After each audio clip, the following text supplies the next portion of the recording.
A análise cultural de obras shonen da década de 1990 frequentemente gravita em torno da escalada de poder e transformação sobrenatural de protagonistas. Em Yu Yu Hakusho, a obra seminal do Togashi, essa tendência é observada na trajetória de Yusuke Urameshi, Kurama e de Riei, que progressivamente abraçam suas naturezas demoníacas ou ancestrais para superar as adversidades.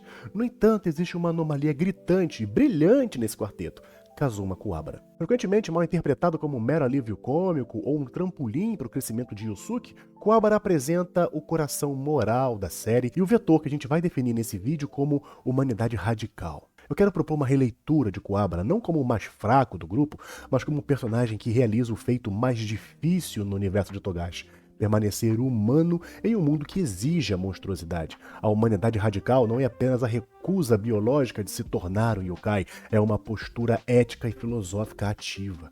Ela se manifesta na insistência teimosa de Kuwabara em aplicar códigos de conduta civis, honra, proteção dos fracos, priorização dos estudos e do amor, em cenários de guerra total e niilismo espiritual. Diferente de seus companheiros, cuja evolução é marcada pela aceitação de heranças de sangue, a evolução de Kuwabara é interna e espiritual. Ele é o único que forja sua própria arma a partir da sua própria alma, sem depender de artefatos roubados ou de linhagens demoníacas. A espada dimensional não é apenas um power-up, é a manifestação física da sua capacidade de cortar as barreiras que separam as pessoas e as realidades, em uma metáfora para sua empatia transcendente. A relevância de Kuwabara transcende a narrativa interna. Ele reflete a própria luta de Togashi contra as convenções do gênero shonen. As entrevistas do autor revelam um profundo carinho pelo personagem e uma frustração com as impossibilidades editoriais que limitaram seu papel no arco final. Portanto, estudar Kuwabara é estudar a tensão entre a visão artística de Togashi, que desejava desconstruir seus heróis, e as demandas comerciais do Shonen Jump. Vamos falar sobre tudo isso depois da vinheta, vamos lá.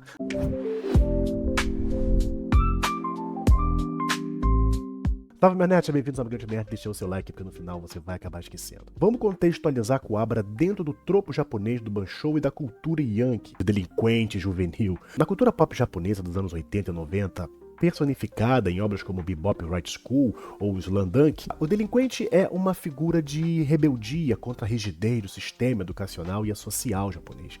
Eles são caracterizados por uniformes modificados, topetes e um código de honra violento, porém bastante leal. Kuwabara adere estritamente a essa estética. Seu topete não é apenas um penteado, é uma coroa do desafio. No entanto, Togashi subverte o tropo ao atribuir a esse bruto a maior sensibilidade espiritual da série. O contraste é deliberado. O personagem que parece mais terreno e violento é, na verdade, o mais sintonizado com o etéreo emocional. Enquanto Yusuke é um delinquente apático, que falta às aulas por desinteresse e niilismo, a delinquência de Kuwabara é performática e protetora. Ele lidera sua gangue não para o crime, mas para manter uma ordem local, protegendo seu território e seus amigos. A cena em que ele proíbe a sua gangue de revidar os ataques de outra escola para proteger o emprego de um professor, no mangá, demonstra que o seu código moral supera seu instinto de autopreservação. No universo de Kuwabara, a violência inicial é uma linguagem de conexão. As suas constantes derrotas para Yusuke, 0 vitórias em 156 lutas, segundo contagens populares, não geram ódio, mas respeito. Para Kuwabara, lutar é a forma mais honesta de comunicação entre homens. Isso estabelece a base para sua humanidade radical. Ele é capaz de separar o conflito físico do ódio espiritual. Ele pode bater em alguém e no momento seguinte arriscar sua vida por essa mesma pessoa. Essa característica é vital para entender a sua interação futura com inimigos como Rinko, Jin e, crucialmente, Mitarai. Ele não vê inimigos a serem exterminados, mas oponentes a serem compreendidos e corrigidos. Antes de se tornar um guerreiro espiritual, Kuwabara era uma vítima da sua própria percepção. Diferente de Yusuke, que descobre o mundo espiritual como uma aventura pós-morte, Kuwabara vive o mundo espiritual como uma intrusão indesejada em sua vida cotidiana. A distinção fundamental entre os dois protagonistas humanos reside na natureza de seus poderes. Yusuke possui um vasto repertório de energia e um talento inato para o combate físico, herdado da sua linhagem. Kuwabara, por outro lado, possui uma consciência espiritual extremamente elevada.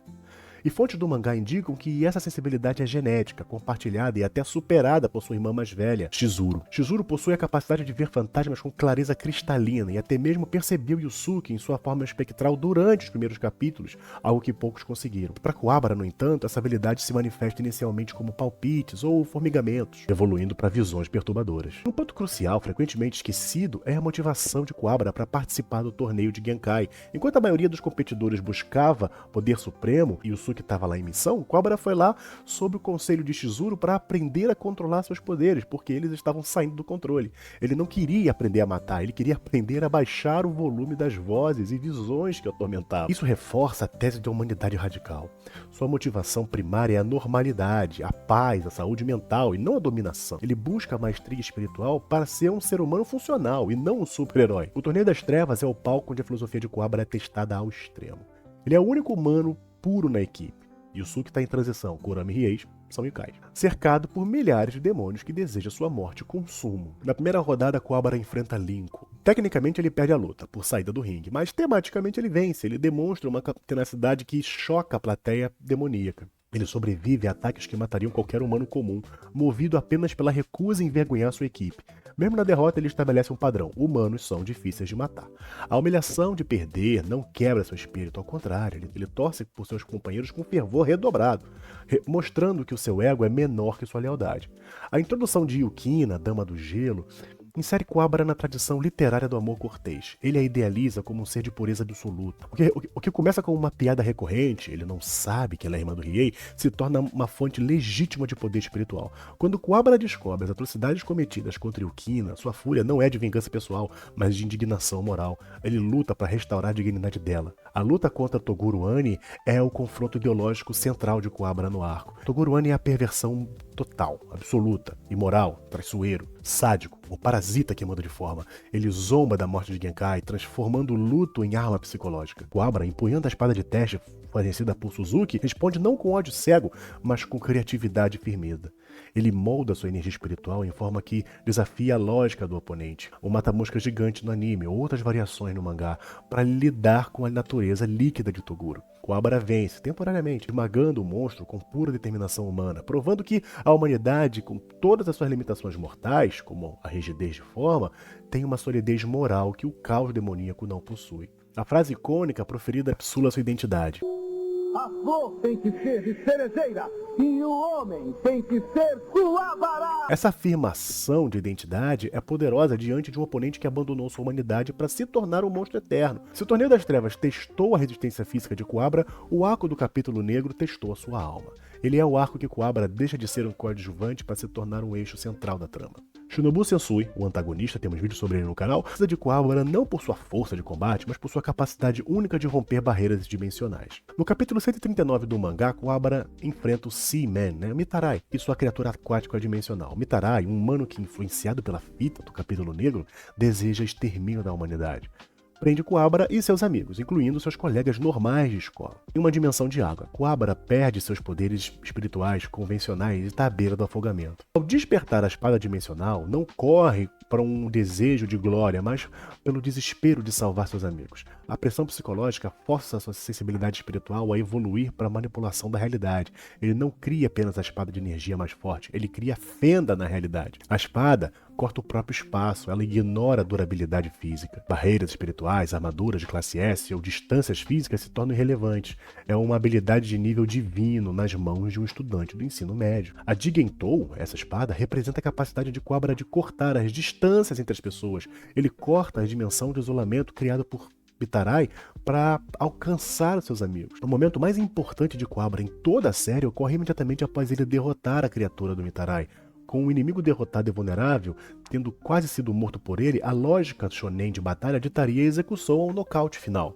Kuwabara faz o impensável, ele resgata o Seaman.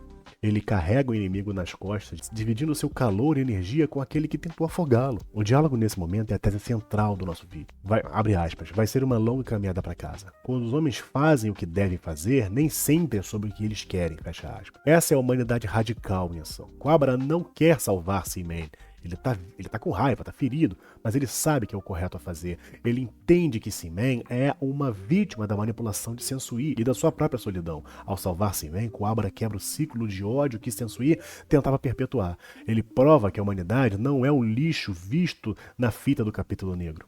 A Jigentou é a única arma capaz de cortar o Kekai, a barreira erguida pelo mundo espiritual para impedir que demônios de classe S entrem no mundo humano. É revelado que nem mesmo a energia combinada de demônios poderosos poderia romper essa barreira, pois ela é projetada para impedir a energia demoníaca. A energia de Coabra, sendo humana e espiritual, opera numa frequência diferente, permite a ele dissecar a barreira como se fosse tecido. Sensui manipulou todo o cenário que Coabra despertasse esse poder, pois Sensui desejava morrer no Makai. Paradoxalmente, ao ajudar os amigos a perseguir Sensui, Coabra cumpre o desejo de morte do vilão. A ausência de Coabra no arco final da saga dos Três Reis é frequentemente criticada como um erro ou negligência. No entanto, uma análise baseada nas entrevistas de Togashi e na lógica interna da série revela que essa ausência é a conclusão mais respeitosa para o personagem. Togashi, ao final do capítulo negro, estava em um estado de exaustão física e criativa, burnout. Em sua famosa carta iconoclasta, publicada no volume final do mangá, ele revela que desejava encerrar a série ou desconstruir completamente os personagens, mas foi pressionado pela editora para continuar.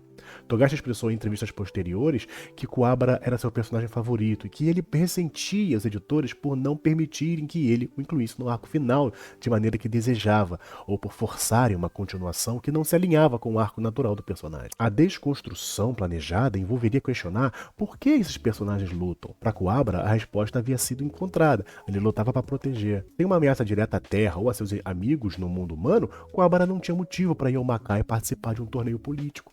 A narrativa justifica a ausência de Coabra como uma razão prosaica. Ele precisa estudar para os exames de admissão do ensino médio e, posteriormente, de universidade. No contexto cultural japonês, onde o inferno de exames é uma realidade brutal, a decisão de Coabra de priorizar os livros sobre a espada é imensamente significativa. Ele reconhece que o seu futuro está no mundo humano. Ele quer ser capaz de sustentar a si mesmo e futuramente o Kina. Tornar-se um guerreiro errante no Makai seria uma regressão ao seu status de delinquente sem futuro. A escolha pelos estudos é a evolução final do Yankee. Ele se integra à sociedade civil, mas como um homem maduro que entende suas responsabilidades. Um delinquente tem que fazer o que tem que fazer, disse Coabra certa vez. Essa escolha valida a luta de Yusuke e dos outros. Eles lutam no Makai para garantir que o mundo humano permaneça seguro o suficiente para que pessoas como Coabra possam se preocupar com provas de matemática em vez de invasões demoníacas. A imagem final da Toma na Praia, no mangá, após o luto por Genkai, mostra um Coabra em paz, tendo transcendido a necessidade de violência para validar sua existência. Kazuma Coabra começou como um estereótipo de delinquente, definido por sua aparência e por sua propensão para briga. Ele termina a obra como um personagem mais sábio e emocionalmente resolvido. A sua humanidade radical permitiu a ele transformar inimigos em aliados através da empatia, desenvolver a habilidade mais poderosa da série, através da necessidade de proteger e não de destruir, rejeitar a sedução da guerra eterna em favor da construção da vida pacífica e produtiva. No universo de Togashi, a verdadeira força não reside na classe de energia A, S, S+, mas na capacidade de manter a integridade moral diante do abismo. Coabra não precisou se tornar um demônio para acompanhar seus amigos, ele precisou ser apenas um homem. E como ele mesmo disse e provou repetidamente, isso é mais do que suficiente. Em um mundo de deuses de guerra, demônios imortais, detetives espirituais, Kazuma Coabra ousou ser algo muito mais raro e radical.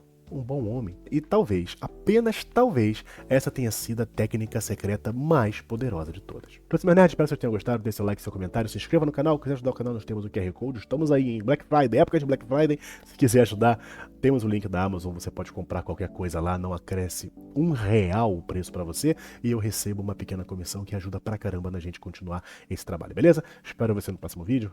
Forte abraço.